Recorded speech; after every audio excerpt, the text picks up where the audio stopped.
Hello everyone, welcome back to Lynn's Homestead. Today's video, I'm doing kind of late. In fact, what I'm doing is way late because it's December. This all should have been done November, just before Thanksgiving. Well, you know, I've been rushing around trying to get the rabbit pen done, trying to get all these major projects done before the first snowflake. Well, we had snow already. Come, gone. Now we got storms coming, and I'm running out of time again for today. I had to clean up the carburetor on the outside because the choke was stuck on my two-wheel trimmer mower. Now this is a Craftsman ST120. It's got a 159cc engine on it. It's a clone to the Briggs & Stratton. Something big just moved over there. Okay, so got it cleaned up. I put some of that 108 octane, just a little bit, into the tank. Why? Because I use ethanol gas. I know a lot of you don't. Now, I said this once before. A lot of these engines are designed to run on it. Now, the older stuff, yeah, I would use a non-ethanol gas. It's just safer for the engine. But the bowl and everything in here is fine. Just on the outside, you get dirt and grass, and then it sits in the barn. It sits and it just does nothing because I haven't really been using it. Only on the heavy stuff along the fence line. So, what we're going to do with this one, we're going to start it up and we're going to run it all out. The octane booster should clean the pistons and the piston and the valves. That's the goal for this. Now, let me take you over here.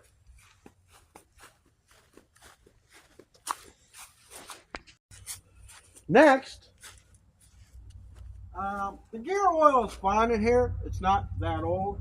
But I need to take all three blades off. I'm going to sharpen them. I'm going to treat them up so they don't rust. We're going to get this mower deck off. We're going to put it in the barn. I cleared out a space so I can store this because we got to get ready for winter. Grass is not going to grow this time of the year. Then we got my storm responder generator. It's 8,250 watts starting watts, 5,500 running. This will run virtually my whole mobile home. Now, I have not started this thing in almost 2 years. I use ethanol gas in it. Now, it's always been really good. What I normally do when I'm done with it, I shut off the fuel valve and run that thing out of gas. So, I'm going to get started right now. I'm going to go ahead, get that two-wheeled mower started, get it running, and then I'm going to get my air tools out, and we're going to buzz off the blades and get them sharpened.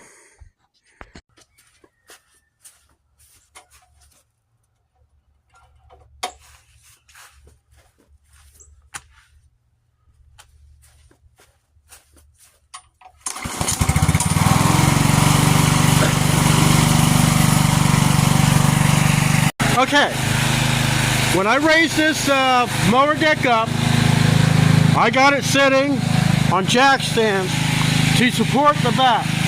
Never, ever go underneath a mower deck, whether it's running, spinning, whatever. Do not go underneath it with it just the hydraulics holding it up. Also, the 3-point has this knob. I turn it all the way until it locks it. This, nothing happens. And always take the key out of your tractor. Okay, took me a while to remember what size it took, but it takes a 27 millimeter. Your mower may differ. So let me get underneath there and get these blades off. The deck underneath looks fairly clean, so I won't have to touch that. Okay. Blades are really dull, but the blades are in excellent shape. Might have some nodules, but this is a heavy blade. These finished mowers that are, here's one of the other ones, that's on these agricultural tractors. This is no cheap crap like you get at the home store, you know, like Lowe's, Home Depot, even a mower shop. These are farm grade parts. Where do you get them? Well, you can go Tractor Supply. If I was to get new blades, which I don't think I'll ever need them, I'll get them on Amazon, you know, or actually not maybe Amazon. There's places online that I've seen that sell only farm grade parts. Okay, tool of choice, Craftsman, 20 volt grinder. Going to be using a Harbor Freight Bauer heavy duty guaranteed 4.5 inch sanding paddle, 60 grit. Glasses is not going to save my face. Harbor Freight face shield. Well, let's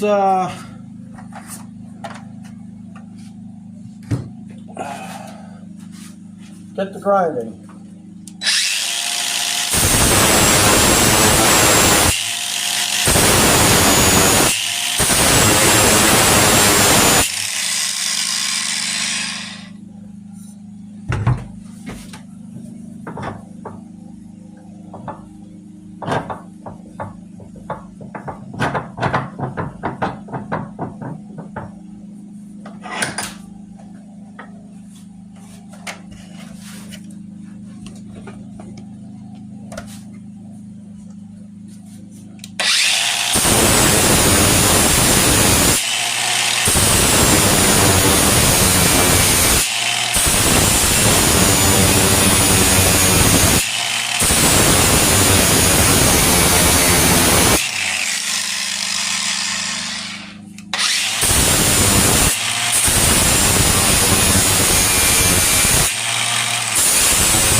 Very thick steel, very hard steel.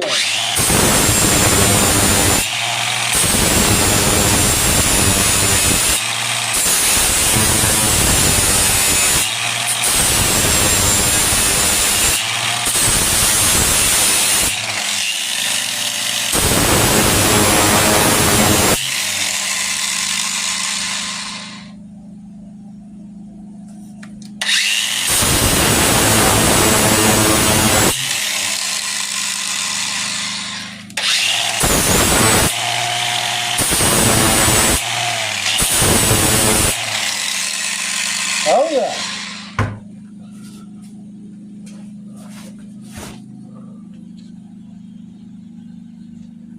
But you can see that edge, I don't know. So I'm going to go ahead and sharpen the rest of these and I'll be right back. Okay, I got them all sharpened and balanced. Now, I learned this from Florida. Paint your blades. Yes, I know some of the paint will come off, but you can see for the most part, the old paint never did. Now I tried to use a galvanized spray, that's what I really wanted to use, but the nozzle was so clogged up on a brand new can, there's not much I could do. So it's starting to tinkle. I'm going to hurry up, go out there and get these things on and be right back. Okay, had a little shower, get the tractor started. I'll show you this knob.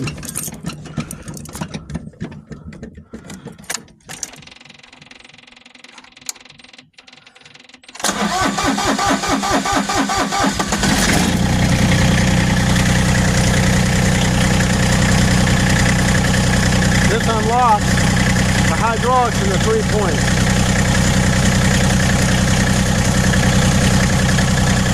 Good. And then we got motion.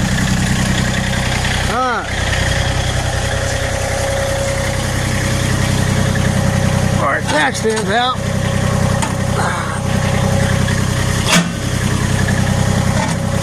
Come on, baby. There you go.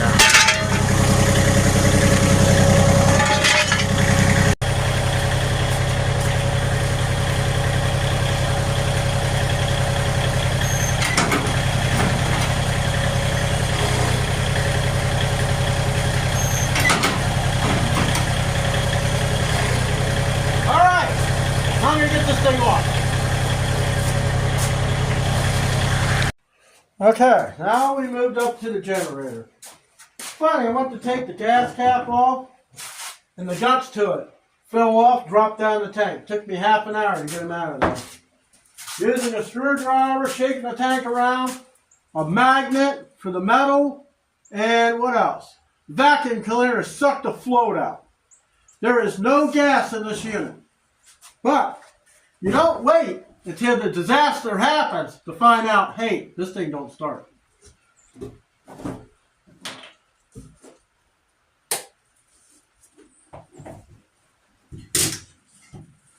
I really hate these kind of gas cans. They always come up with something so you don't spill it. Well, it's just going to evaporate.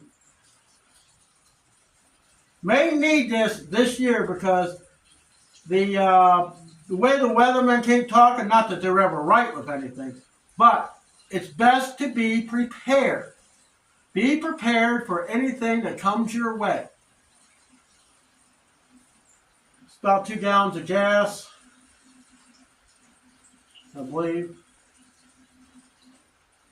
Yeah, it's a 2-gallon can. As you get older on the Homestead, sometimes it's best not to fill up gas in a 5-gallon can. Now, the diesel fuel in the 5 gallons, I don't really have much of a choice. Okay. It should be enough to start this thing. Now, here's the deal. It's been 2 years since I've run it. It's raining. Good project. Be in here. Let me see. This is a 14.5 horsepower Briggs & Stratton. A real Briggs & Stratton. Okay, let's see. Make sure switch is on. Choke is on. Gas is on. Now we're going to wait a few moments and give it a chance for the gas to get down to the carburetor. Other than that, frustration comes into play. You know what I'm talking about. While we're waiting, let's check the oil. This thing has a low oil shutdown on it.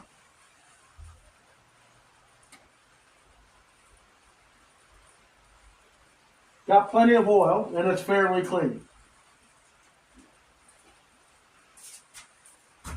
All right.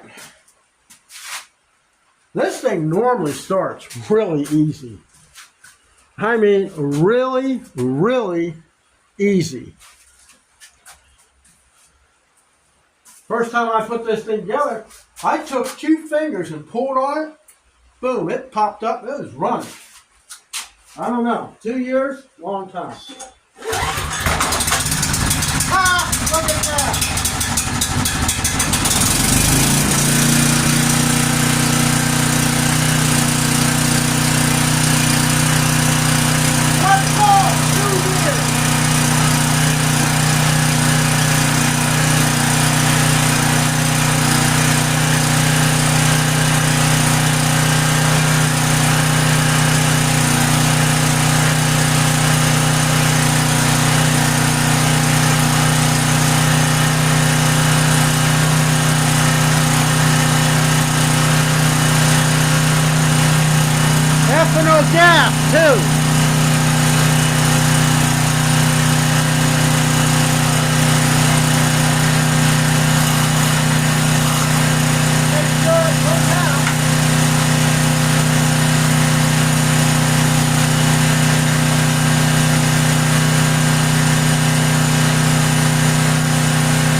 gas valve off.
So guys,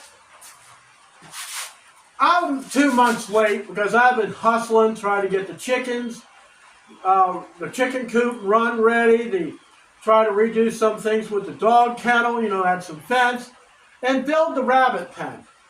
The rabbit pen was an afterthought. I was going to just extend the dog kennel, but I figured, I want another animal.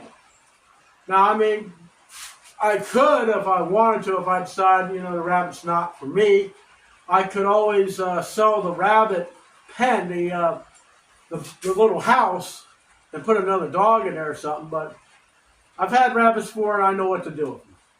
Wintertime could be a challenge, especially with the snow, but hey, and on a homestead, you got to try different things. If it don't work, try something else. Don't give up. I am 61 years old. I turned 61 back in October. Happy birthday to me. So, you get your gas-powered stuff ready for winter. Now, I got a snow thrower in there. It always starts. I mean, I always take all the gas and run all the gas out like I did with this. I started this thing 2 years ago, and 2 years ago is when the power went out, and I had to use this to run it. And also at that year, I had a mounted into my AC disconnect, a connector to plug this thing into. Now I'm going to kind of change that up. Not going to happen this year. This year's done. So the other thing you have to do before the season starts, get your generator out. Make sure the stupid thing is going to start. I checked the oil. Well, it's got a little oil shutdown. I know from one time I'm running it, it's shut off, and I'm sitting in the dark with no heat. Okay, so I went out, low in oil, add some oil, fired right up. This thing, screaming with this 14.5 horsepower on half load. So we're pushing about 2,500 watts. That running the refrigerator. At the time I had a freezer and some other things along, not everything, but enough to get by. And it ran for 14 hours on a 6-gallon tank before it stopped. That's pretty damn good. I tell you what, I don't know of any other unit that can go that far, that long. I mean, and for just, bloop, you heard it start. That was the first time I started. I put gas in it. You saw that. What do I use? Ethanol gas. Look, I'm not telling you what to use in your machines. I use what they are used to. As long as you run the fuel out. Don't leave it in the carburetor. Get it out of there. You will not have gumming. You will not have corrosion. Now, way back when, it was all regular leaded gas. Well, you want to talk about, non-ethanol gas back then. You leave it in a carburetor. They didn't have stable. Half the time stable don't do anything anyways. What it does, the stuff back then, it would caramelize in the carburetor. It wouldn't rust it. It would cake up, turn to freaking dust. Ethanol gas came. Hey, just trying to save some of the oil in the ground. let's add some alcohol to it. Okay? So, for you, hey, well, my stuff runs great. Well, how many times do you go to the shop? This has never been to the shop. The problem I have with the two-wheel trimmer, grass and stuff got up around the linkage and jammed up the choke. Other than that, it fired right up. My stuff works with what I use. What you use on your homestead, on your property, on your farm, that is up to you. So that's it for this video, and I'll see you next time.